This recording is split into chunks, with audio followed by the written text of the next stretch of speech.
Hola, ¿qué tal amigas, amigos televidentes en Extra Plus? Un gusto saludarles, darles la bienvenida a esta edición Sumando Vigores. Hoy tenemos un tema controversial tal vez,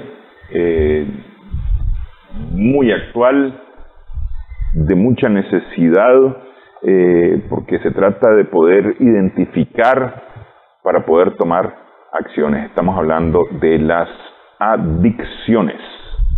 Eso, habrá quien me diga, no, pero es que ese es un tema para el que está pegado al alcohol, a la droga. Pero no, hoy las adicciones andan en aparatitos como este. Hay quienes tienen adicción a estos aparatos y no se han dado cuenta de que tienen una adicción.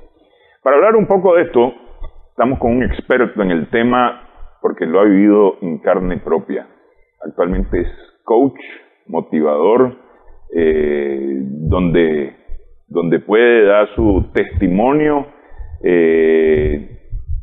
está en organizaciones, varias organizaciones que trabajan en este tema.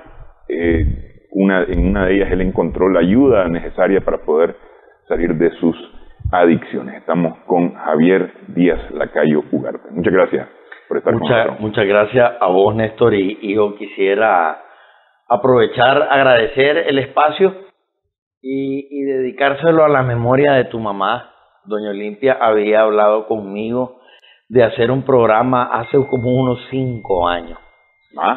Y yo quisiera, o un poco más, sí. quisiera yo dedicárselo a ella, porque de ella nació.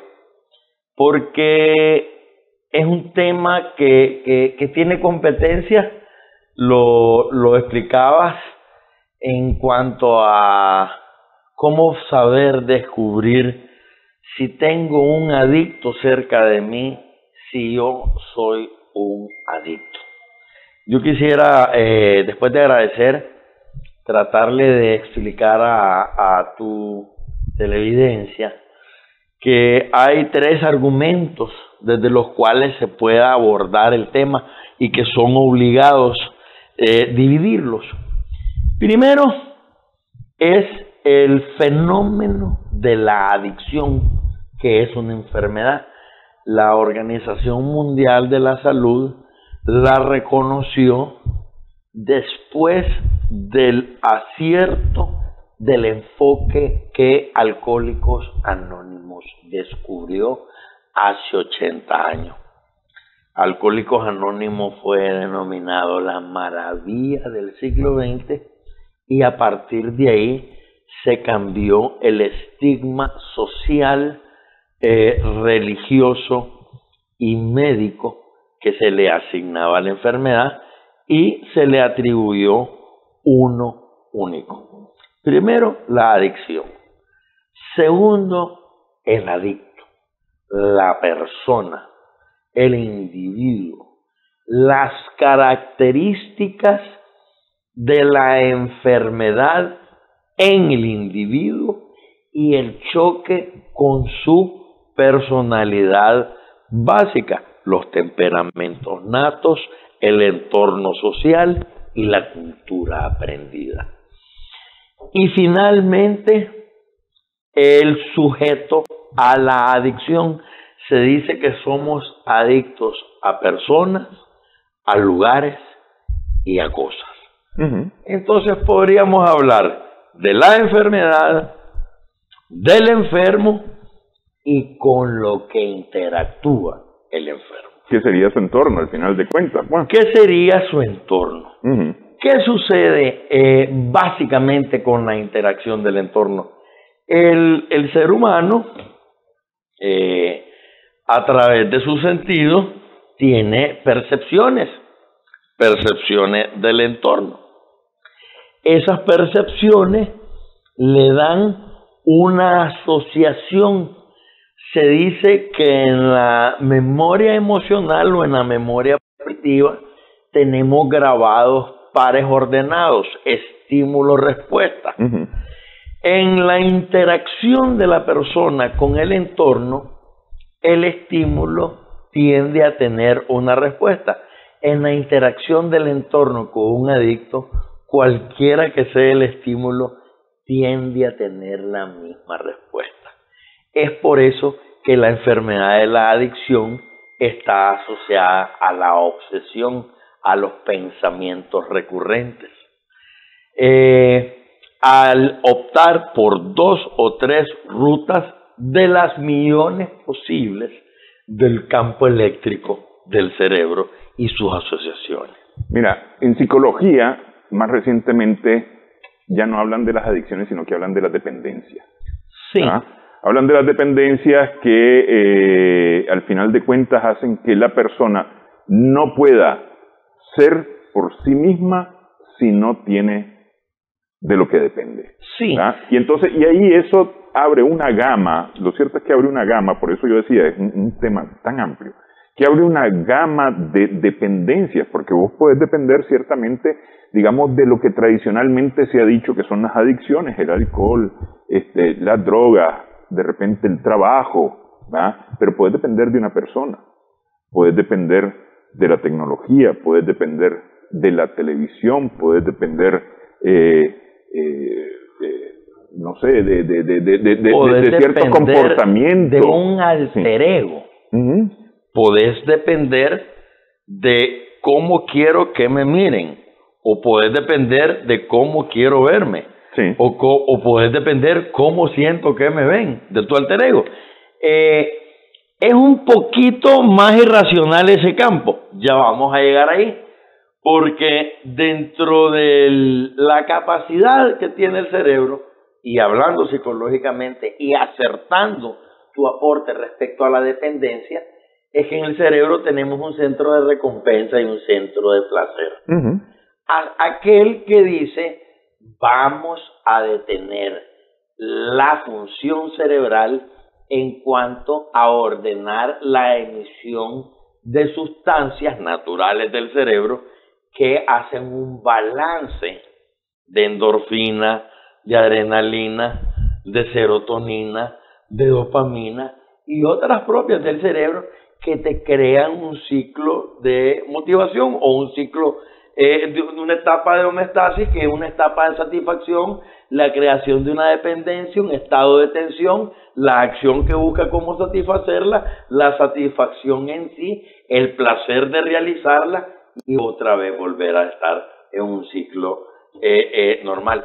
Pero repito, en las características de una persona adicta, que es una enfermedad primaria que se nace con ella, la disfuncionalidad es del cerebro. Yo soy adicto sin tener contacto con la sustancia. Yo soy adicto sin saber hablar. Yo soy adicto teniendo solamente un entorno inconsciente que se está grabando en mi inconsciente. Yo soy adicto apenas estableciendo mis pares ordenados de estímulo-respuesta. Y esto lo digo para que el adicto que lo es no se sienta ni señalado ni sujeto a los mecanismos de defensa que tiene la enfermedad. Espérame, a ver. ¿Es congénito? No es congénito. No es congénito, okay. Es primario, es estadístico. Uh-huh. Es decir, estadístico. ¿tenés predisposición a ser adicto a algo? Tenés una predisposición. Uh-huh. Y la estadística es más alta de la que te puedas imaginar. Es decir, no, la adicción, la dependencia no necesariamente es creada. No, es desarrollada. Uh-huh.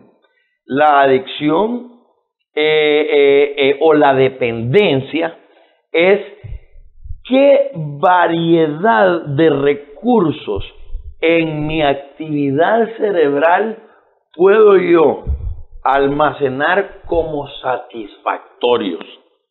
Aquellos que no son satisfactorios, el cerebro los autocensura.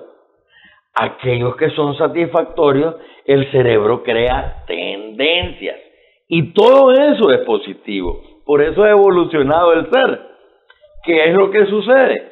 El entorno, los medios, las inhibiciones, la formación integral del individuo, el desarrollo de la autoestima, las relaciones afectivas, el conocimiento de las emociones, la amplitud y la intensidad de las emociones van creando solidez en esos vínculos que las opciones de satisfacción el individuo experimenta.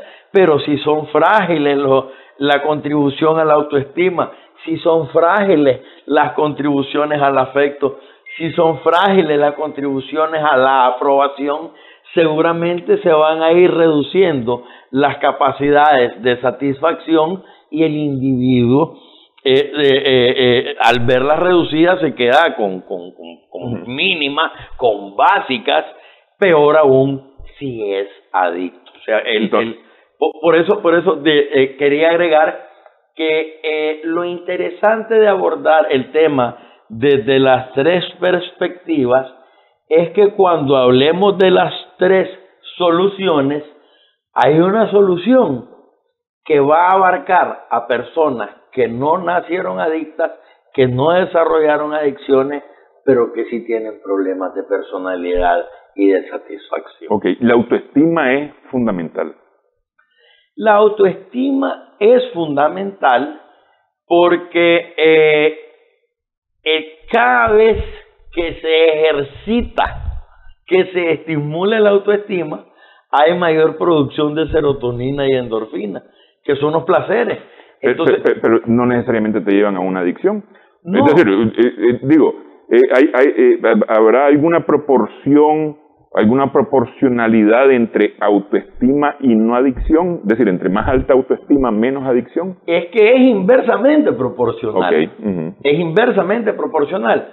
Porque en la medida en que el ser humano y su capacidad autónoma de crear este tipo de balance en la ecuación para estar satisfecho con cómo está, dónde está, con quién está, incluso lo esté consigo mismo, ese es su balance normal. Las dependencias es tratar de llenar vacíos internos con estímulos externos. Entonces, espérame, me siento mal, a lo mejor es el agua, que tengo calor, voy a tomar agua. No, seguramente tengo ansiedad, me voy a fumar un cigarro. Hombre, estoy inhibido, no puedo hablar, me siento reprimido.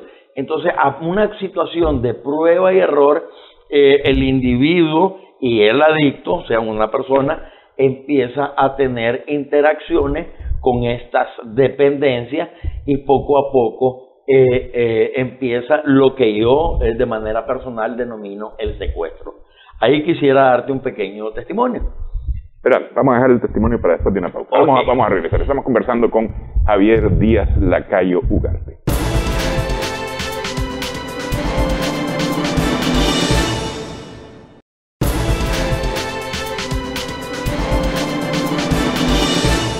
Continuamos sumando vigores en Extra Plus. Estamos conversando con Javier Díaz Lacayo Ugarte. Y me van a preguntar 3 apellidos, no, son 2 apellidos al final, porque Díaz Lacayo, la familia de Javier la tiene como un único apellido, por eso la separan con un guión. Y Ugarte, que es la familia, Díaz Lacayo por la familia paterna, Ugarte por la familia materna. Antes que des tu testimonio, te vamos a ver, hace unos años, vos me vas a decir hace cuánto, que estabas en un centro de recuperación haciendo un llamado a confiar, a confiar. Ajá. Un llamado a confiar. Ok, vamos, control. Un llamado a confiar. Yo le recomiendo a las personas, no tomen drogas, no consuman drogas, no desbaraten su vida, no desbaraten su corazón, no desbaraten a las personas que los rodean, no desbaraten a sus seres queridos. Yo desbaraté a mi familia y desbaraté a las personas que me querían. Solamente me quedé con la oportunidad de Dios y la estoy aprovechando. Y yo lo insto a todas las personas que me puedan ver, incluso que me vieron anteriormente en el programa de la Fraternidad Hombres de Negocios del Evangelio Completo, a que existe una oportunidad de cambio de vida que la puede proporcionar Jesús, el que hace milagros, siempre y cuando le abramos el corazón. Y mírame a mí, Luis Mora, es la segunda vez que Dios toca mi puerta. Y es la segunda vez que le abro la puerta. Yo no le he fallado a Dios, Él no me ha fallado a mí. Yo agradezco mucho esta oportunidad para poderle ser instrumento de Jesús y a todas las personas que me miren. Jesús existe, señores. Jesús hace milagros. Véanme a mí y mírenme después. Míreme en la sociedad reintegrado porque confío en el nombre de Jesús que voy a retomar ese lugar como digno hijo de Dios. Bueno, ¿y será Javier hace cuánto tiempo? Yo creo que eso fue hace como unos 18 años. Y además, ¿Era tu primera, segunda, tercera vez en recuperación? Es que yo intenté empezar a recuperarme negociando. O sea, yo pasé 20 años en consumo. Solo quiero hacer 2 acotaciones. En ese video estoy regio. Tengo 3 meses de comer 3 tiempos, de dormir 8 horas y de asolearme y de hacer ejercicio. Imagínate vos cómo estaba al llegar. Te quiero contar rapidito el secuestro. Yo tuve mi novia de juventud de toda mi vida, con la que me iba a casar, que me dejó por drogadito. Y estamos una vez en la playa y algo me pasó que yo me di la vuelta en la casa donde estábamos hospedándonos y encuentro a los amigos que andan conmigo fumando marihuana. Se sorprenden y bueno, nos empezamos a reír. Ya me había ido al servicio militar, ya había esto, o sea, yo hoy no sé qué pasó, pero yo me sentí hombrecito. Yo conocía de la experiencia de mis hermanos y de la marihuana, nunca nadie en el colegio, ni socialmente, ni trago, ni, no sé, nunca nadie me ofreció nada. Y yo me empezó a dar vuelta el cigarro marihuana, yo me quedé ahí y yo vi pasar mi vida en ese 30 segundos.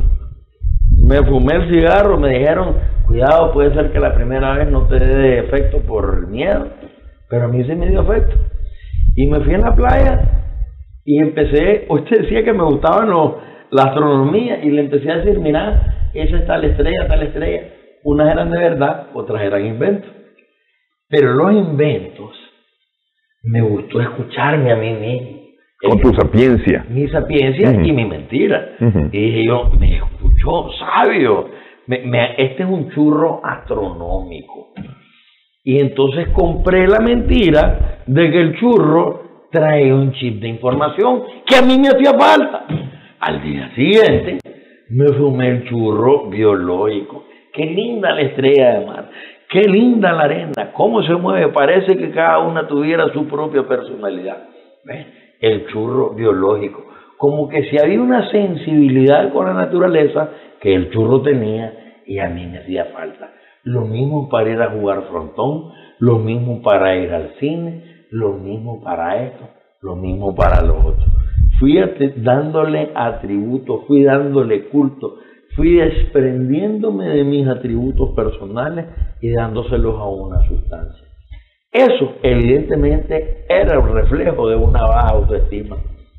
No era el efecto de un ser entregado, era una deficiencia de un episodio emocional o de varios episodios emocionales irresolutos que psicológicamente degradaron mi autoestima, a tal punto de ceder en esa tontería tan grave. ¿Por qué digo una tontería tan grave?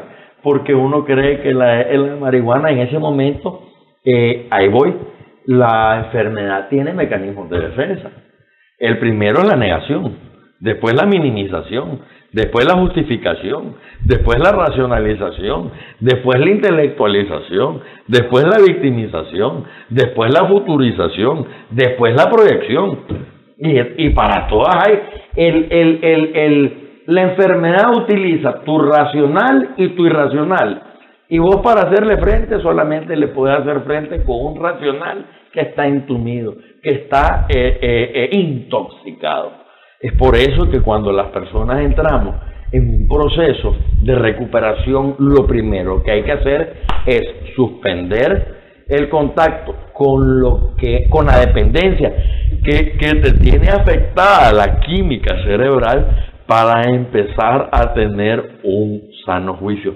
Quiero aclarar, hay situaciones en la vida de las personas, hay dependencias emocionales, hay gente que con pensamientos de hacerse rico de la noche a la mañana, hay gente que con pensamientos de superioridad laboral o social crea composiciones químicas en su cerebro y a esa se hace dependiente.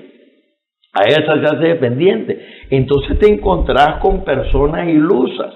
Generalmente la neurociencia hoy en día para el bien las previene, pero nosotros hemos tenido experiencias de la neurociencia para el mal, de ir condicionando necesidades o estatus o grados al individuo que en la competencia que tiene es imposible alcanzar, creando gente completamente insatisfecha, y de una manera subliminal se ofrece la satisfacción a cambio de, y entonces es ahí donde vos tenés dependencia al perfil social, algo que no sos, dependencia a la popularidad, algo que en la calle nadie te saluda, pero en el Facebook todo el mundo te da like, dependencia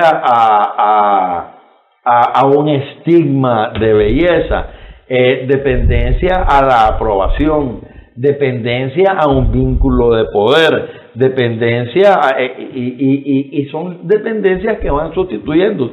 En realidad no veo un mundo ajeno a las dependencias, que creo que hay unas que son más sanas que otras. De hecho, hasta el momento he hablado de lo que es la enfermedad y quisiera poder compartir qué sucede en el enfermo.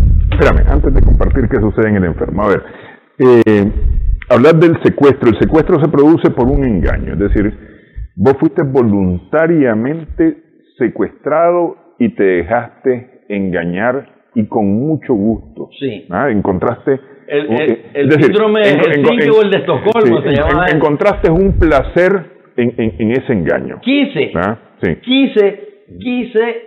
darle al par ordenado churro, satisfacción, quise comprar que esa era mi satisfacción, no la fue. No la fue porque estuviera satisfecho. Pero es que eso es lo que ocurre con cualquier persona que depende de algo o que se vuelve adicta que a es algo. secuestrada. Sí,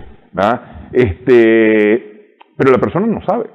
Es decir, no lo hace con toda su conciencia. Lo hace con inocencia, pero más que inocencia, lo hace por ignorancia. Y yo creo que ese es el valor que tiene ese programa, y por eso mencionaba la memoria de tu Sagrada Madre. Porque ella sabía la importancia que tiene esta plataforma para la comunidad. Porque nosotros necesitamos una comunidad sana. ¿Y qué pasó? ¿Por qué no lograron concretar ahí en aquel momento? No, lo íbamos a hacer una vez a la semana. Algo pasó. No sé si fue... porque estaba Espíritu y Materia en aquel momento, que tenía tres componentes: el componente de salud, el componente de alimentación y el espiritual. Íbamos a hacerlo una vez a la semana. Algo o le pasó a ella o me pasó a mí. Pero sí, íbamos una vez a la semana, y es la importancia. Hay un montón de tabú que es el entorno. El entorno no importa. La sustancia, que es el tercer componente, antes de entrar al individuo, nunca es mala. Vos vas al súper y ahí dice que... compras Coca-Cola. O compras Baigón. O comprar Baigón, y el Baigón dice que es veneno. Sí. Y entonces yo ahora tengo una programación de que yo veo varo y yo veo la calavera, pero es mi calavera. O sea, esa nunca me ha hecho daño, nunca me ha hecho nada. O sea, mi mente fue la que la compró como un instrumento para la satisfacción. Y no te voy a decir que no tuve borracheras alegres o lo que eras alegre. Si es más, yo no podría decir que a mí no me gusta ni el alcohol ni las drogas. Me encanta el alcohol y las drogas. Si soy drogadicto, soy alcohólico. Lo que pasa es que tengo una configuración diferente para darme cuenta que no puedo entrar en contacto con ella. Hablaba yo de que la enfermedad tiene una característica que es la obsesión, los pensamientos recurrentes. Pero esa es una situación mental. Hay otra ya biológica, que es que cuando entra en contacto mi cuerpo con la sustancia, o cuando mi cerebro hace la composición, Yo tuve una persona, un conocido en la Ciudad de México, que asaltaba, que robaba cadenas. Y antes de asaltar, vos lo mirabas cómo se transformaba físicamente su cara por el aumento de la adrenalina. Y arrancar una cadena y correr a unas velocidades de atleta. Esa era su droga, ese nervio. Hay gente, nosotros lo vivimos, había gente que en la guerra también habían transformaciones de sustancias químicas producidas por el miedo, la tensión, el pánico. Son situaciones. Entonces, la sustancia en sí no es malo. La ignorancia hace que nosotros pensemos que Néstor, no andes con Néstor es borracho. No tomes eso. Néstor te hace daño, el guaro blanco, toma cerveza. Eso nada tiene que ver. Porque quiero centrarme en la personalidad, en el enfermo. La persona nace enferma. La persona necesita comprensión. Y ahí es donde voy a citar algo público que aparece en las enciclopedias sobre el programa de Alcohólicos Anónimos. Salió en la revista Time, salió en Wikipedia.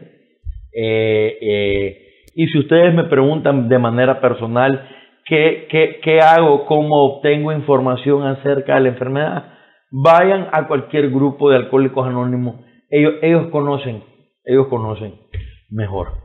Ellos conocen mejor ahí. La gente que está en un grupo conoce. Hay panfletos facilísimos de fácil interpretación y lectura y donde la gente se va a sentir no señalada. ¿Qué pasa con el individuo? El individuo sencillamente tiene una antena que no está sintonizando de manera adecuada lo que el entorno le envía. Por tal situación convierte en perversa unos padres amorosos con un hijo que no se siente amado. Convierte en perversa un padre amado por sus hijos que desatiende a sus hijos. Convierte en perversa una madre que cree que tiene un componente social de alegría con un par de tragos y sus hijos o sus hijas la remedan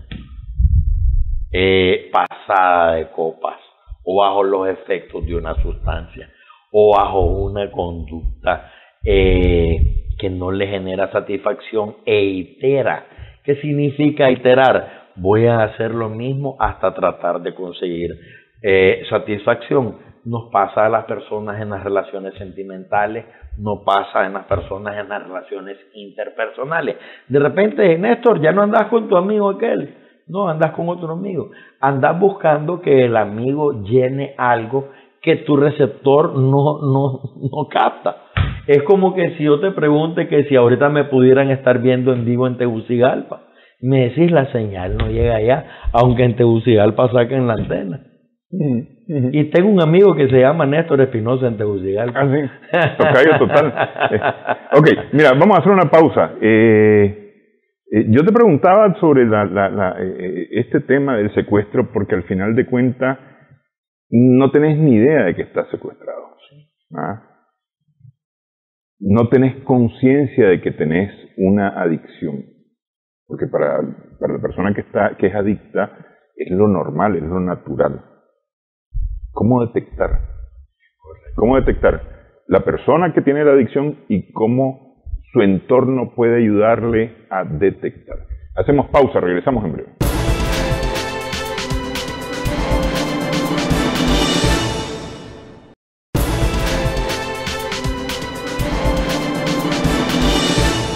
Seguimos sumando vigores en Extra Plus. Estamos conversando con Javier Díaz Lacayo Ugarte. Empecemos con el entorno. ¿Cómo el entorno identifica que hay una adicción? A veces no es tan difícil. A veces. Porque, es decir, a veces esto es tan normal.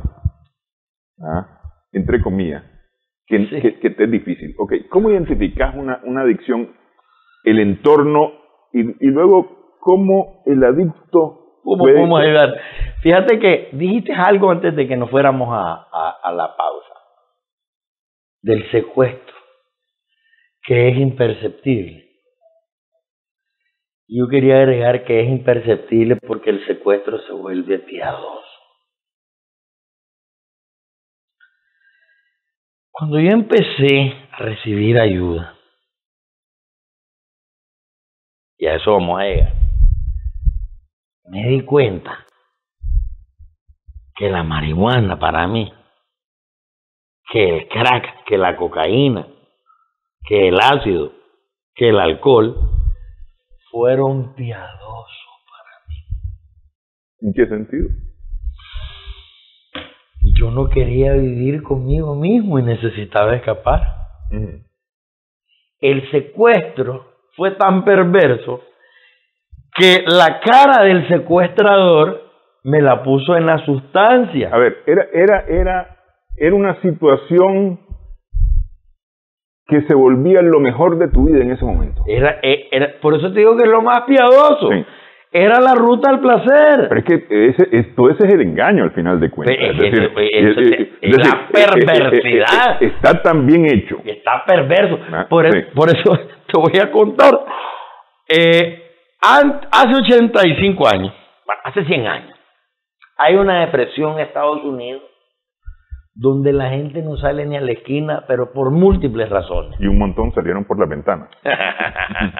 Sí. Y empiezan a hacer células entre iguales. Se llamaban los grupos Oxford, un movimiento evangélico en África, auspiciado por la Universidad de Oxford, empieza a tratar de evangelizar con un método basado en la iglesia primitiva de Jesús.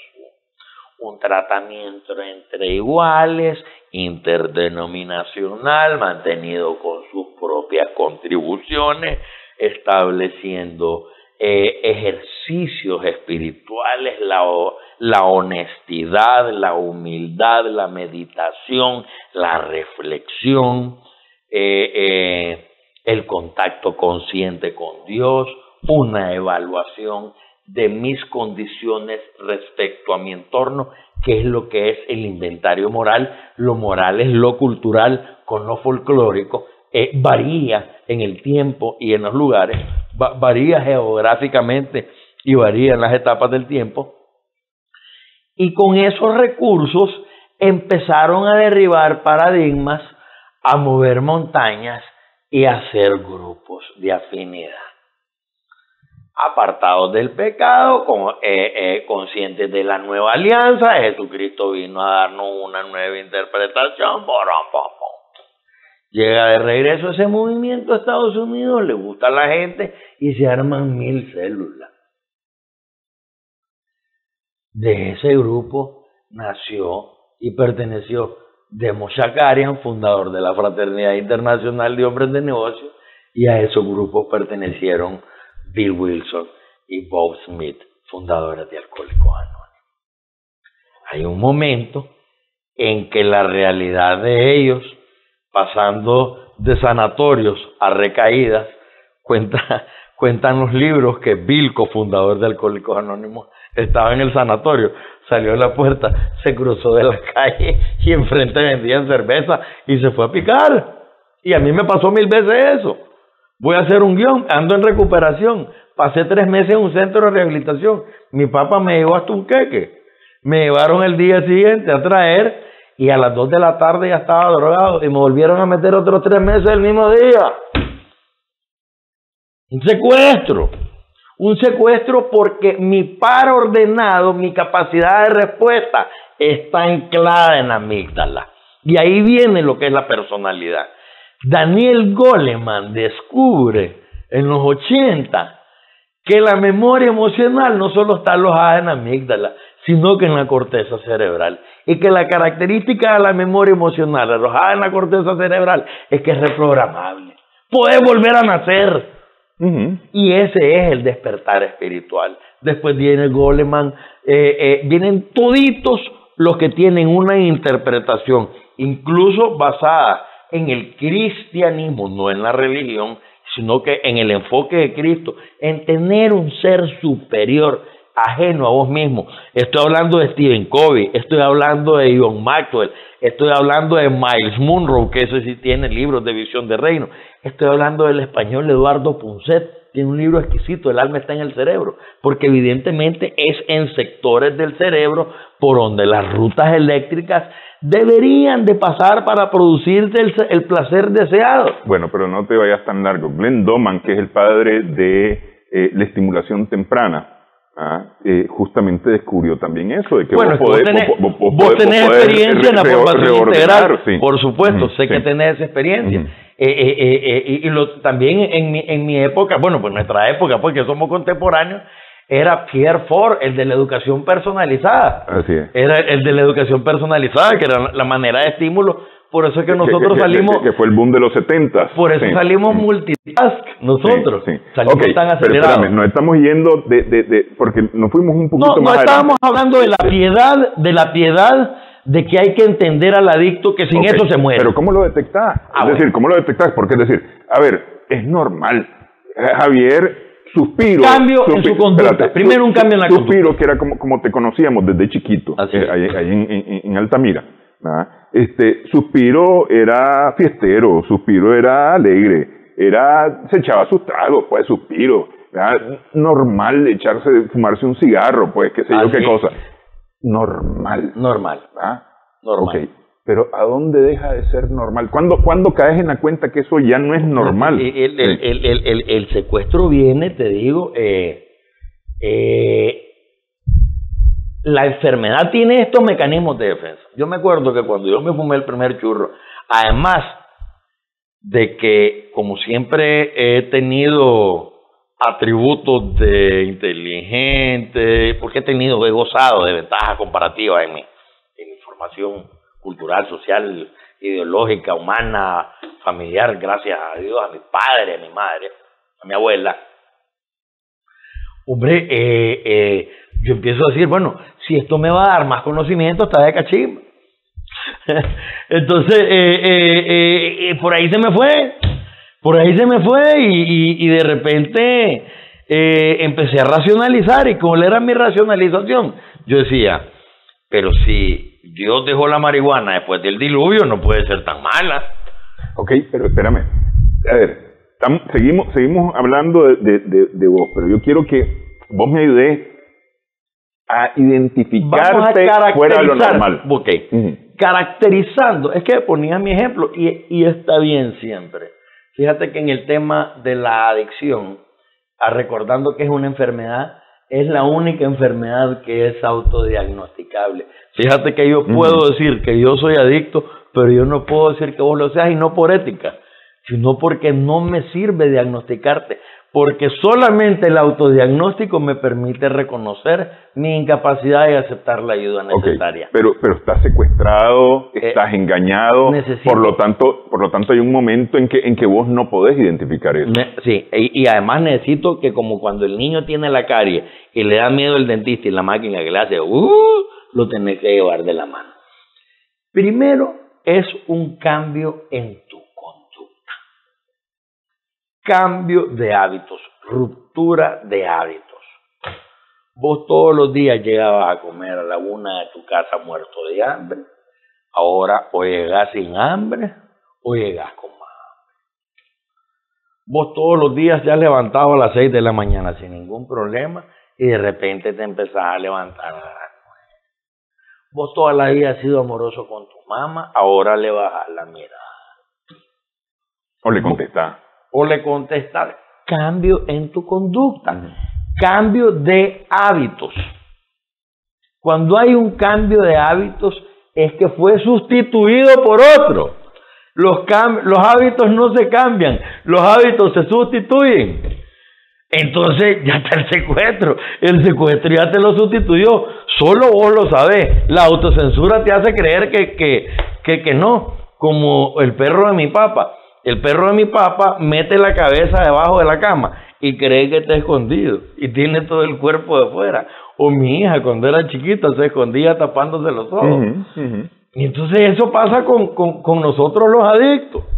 Y yo soy un adicto. Yo puedo decir que yo lo soy. Yo no puedo decir ni a qué organización pertenezco ni nada por unas cuestiones en una base espiritual. Sí puedo hablar de mi caso personal, pero sin duda el cambio de hábitos es el primer síntoma. Ahora, ¿por cuáles se sustituyen? Yo quisiera ver si tenemos el recurso. Este problema, te dije, de los fundadores de Alcohólicos Anónimos, habían probado ir a la iglesia, no les servía. Ay, soy el diablo. Volvían a beber, porque el enfoque religioso es que el adicto es el diablo. El enfoque social es que el adicto es un hijo malo, por no decir otra palabra en nicaragüense. Y el enfoque médico es que el adicto es un loco. O está enfermo. No, está loco. Está loco. Es insano. Como decir, vos ponele a un caballo un balde de guaro y un balde de agua y se va a beber el de agua. ¿Ya me entendés? Entonces, la experiencia espiritual, que es la solución al tratamiento, comienza con la rendición. Uno dice, ¿por qué rendirse va a ser una experiencia espiritual? Porque dejas de ser autosuficiente. Ceder, menguar, son principios de reino, son principios espirituales. Preguntarle a un budista, preguntarle a un católico, preguntarle a un evangélico, preguntarle a un bautista, preguntarle a un luterano, preguntarle a un masón.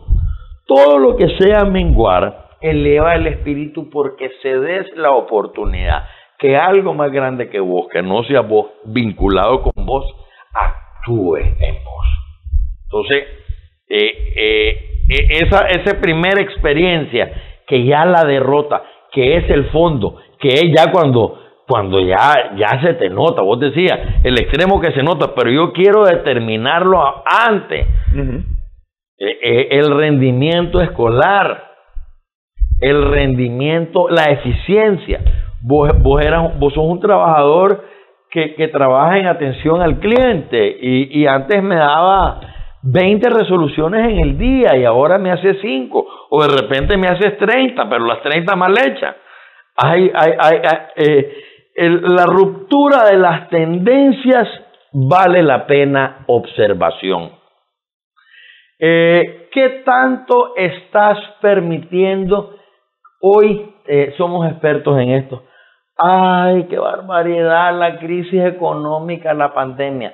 Eso se llama intelectualización. Ya no es racionalización, se llama intelectualización.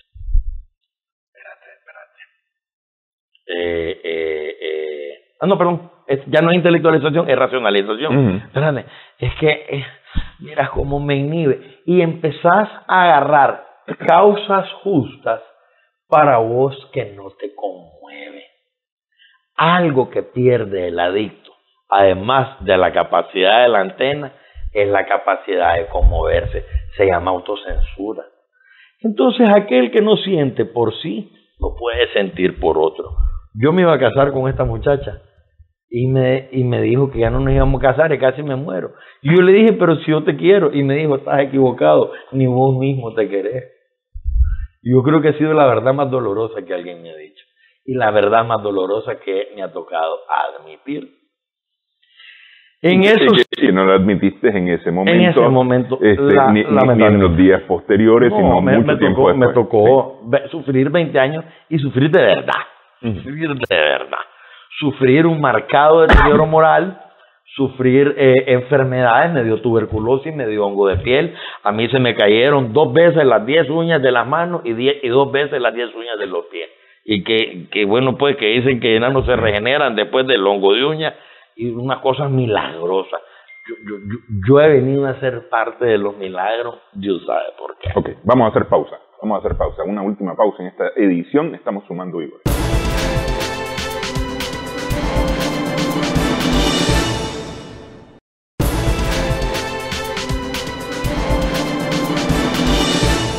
Continuamos sumando vigores en Extra Plus. Ok. Cambio de hábitos, decíamos, es... el primer síntoma. El primer síntoma. Segundo síntoma es mentir. Es una necesidad mentir. Porque tengo que equilibrarme a lo que se supone que debería estar haciendo. Tenés que justificar tu realidad. Pero como pierdo el hábito, ya lo sustituí, ya perdí las destrezas que agrega, el valor que agrega el hábito. Es que, volviendo al tema del que esté en atención al cliente, lo que pasa es que viera que tengo unos problemas en la casa. Mi mamá con coronavirus. Bueno, hay gente que ha matado a su mamá más veces que nadie. Pero bueno, el segundo es mentir. El tercero es... tratar de conservar el entorno admisible en cuanto a algunas sustancias o a algunas conductas dentro del rango. Entonces yo estoy con vos aquí tomándome esta cervecita. Me voy a levantar al baño y al cantinero le digo que en la barra me tenga un trago doble o triple al strike. Entonces yo voy al baño, me tiro mi trago doble, mi trago triple al strike y me vengo a seguir tomando mi cerveza con vos. O estoy un par de horas con vos, nos abrazamos, buenas noches, y yo busco otro destino.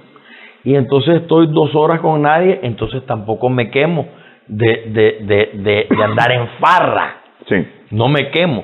Entonces eso es... Cómo uno y una mentira arrastra a otra. Lo mismo te va sintiendo, la misma dependencia de la sustancia te crea dependencias paralelas. Entonces ya la mujer ya no te gustó, entonces andas buscando otra, entonces gastas en eso. O el amigo ya no te gustó, o disfrutar de la fiesta o el asado en la casa ya no te gustó, entonces querés ir a lugares caros, no tenés la plata, y se convierte en un sube y baja, que va haciendo cambios en las relaciones interpersonales. Eso es obligado. El mentir cambia inmediatamente tus relaciones interpersonales.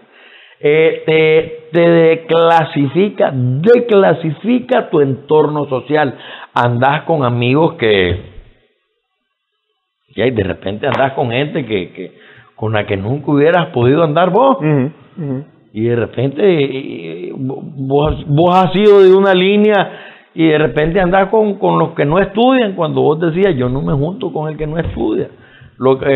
O empezás a andar con delincuentes o con gente de otra categoría social, no económica, social diferente, que tienen otro tipo de hábitos, que no se lavan, no se bañan, y eso también empieza a aparecerse. Mira, esta es una plática que nos va a ayudar bastante más que la hora que tenemos prevista. Entonces voy a buscar, vamos a quedar para volver a platicar, porque vamos a continuar conversando sobre este tema.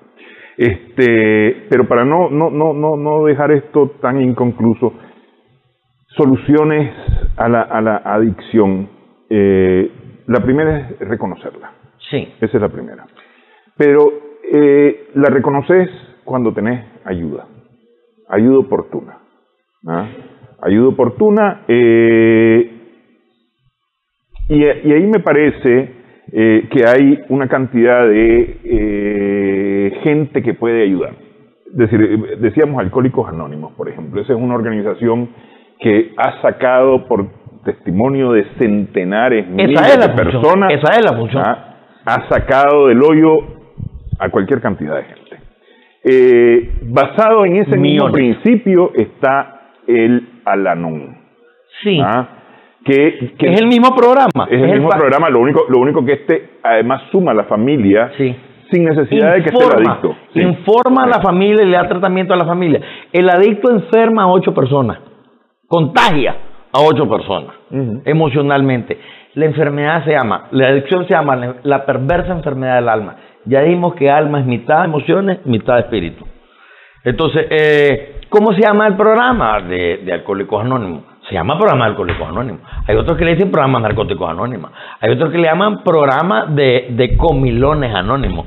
Hay otros que se llaman programa de Neuróticos Anónimos. Hay otros que se llama programa de Sexólogos Anónimos, Sexópatas Anónimos.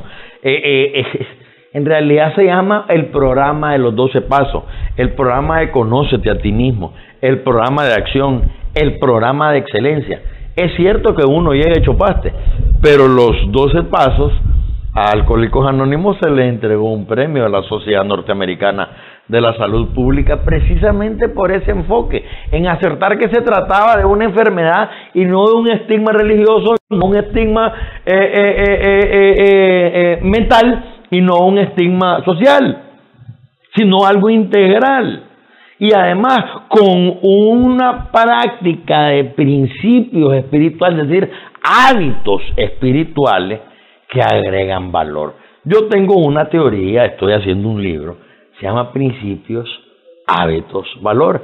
Principios es la declaratoria, es la promesa, están en la Biblia, están en las pinturas rupestres, están en el Corán, están en todos lados, son principios universales. Cuando vos confías en ellos, los activás y los empezás a poner en práctica. Una vez que los pones en práctica, desarrollas el músculo, ese es el valor.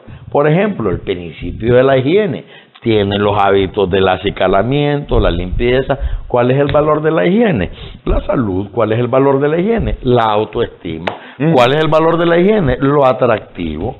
Entonces, hay que ver. Entonces, en la conducta del ser humano es posible que identifiques rasgos de tu personalidad en cualquiera de esos tres tiempos. Tengo este valor, tengo este hábito que todavía no ha alcanzado valor, o tengo esta declaratoria por cumplir. Siempre me lo ha dicho mi papá, siempre me lo ha dicho mi abuela.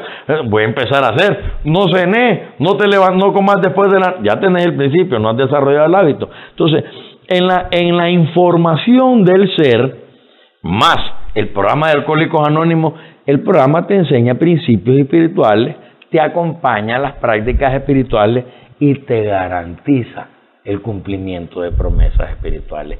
¿Cuáles son las promesas? Una vida feliz y útil. ¿Cuáles son las promesas? Perder miedo a la gente, a la inseguridad económica. ¿Cuál es la promesa? Trabajar por los demás desinteresadamente. ¿Cuáles son los hábitos? La oración, la evaluación, el contacto consciente con Dios, la reflexión. ¿Cuáles son los principios? La derrota, la admisión. Quizá eso sea lo que yo le pido a mi poder superior, a Dios, que utilice este vehículo, este programa, para que las personas que nos están viendo puedan entender que la derrota es difícil, pero es la única ruta que existe para alcanzar el éxito y poderle dar tratamiento a esta enfermedad mortal. Solamente cierro esta edición diciendo que no está sola la persona que está adicta. No, nunca está. Nunca. Sola. Aquí habemos varios con él. Pero especialmente, es decir, aún en los casos particulares no está sola. Tiene un ser superior, Dios, que lo acompaña siempre. Como él lo pueda conseguir, sí, independientemente de su capacidad e independientemente de su voluntad. El Dios es más bueno, el Dios es más fuerte. Así es. Gracias. Quedamos para seguir platicando. Gracias a vos. Gracias a vos. Gracias también a nuestras amigas, amigos. Esperamos que haya sido de provecho para usted. Continuamos sumando vigores en Extra Plus.